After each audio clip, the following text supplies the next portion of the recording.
herë mas lufte, ju u kyçet në një parti tjetër në Saadiun me Naim Malokun dhe nuk shkuat me Uk Betyqin. Ishte kjo një veprimtari strategjike juja në kuptimin në ngritjes të një koloriti pluralist këtu në Kosovë? Kjo i takon kohës pas luftës, për njerë pas luftës.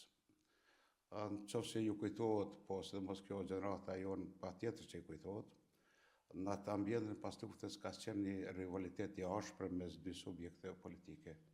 Ka qenë LDK edhe PDK. Për te i asaj së di është shumë termi but me thonë ashpërsi, po ashpërsia është rritë dhe unë bashkë me disa shokë e kemi kryu një koncept, po e bëjmë një parti tjetër, e cila hynë në mes dy partive edhe bënë amortizimin e raporteve të atheshme shumë të ashpëra.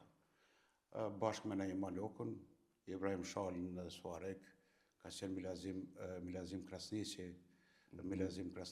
e të tjerë, Bislim Zyrapi, një parti e cila kishte një lloj raportit mira me dy subjektet politike. Edhe do që me disin mes, me bon neutralizimin e asaj ashpërsie, një rivalitetit të tash për në atë kohë. Kjo ka qenë ideja jonë, normalisht edhe pasurimi i spektrit politike dhe me një subjekt tjetër. Ideja jonë nuk shkoj ashtu që e kishim planifiku, sepse Naim Maloku pastaj kër u kriju AK, Lëvizi shkoj në AK, edhe ai subjekt me vendim të Këshillit të organeve të asaj partie edhe u shu.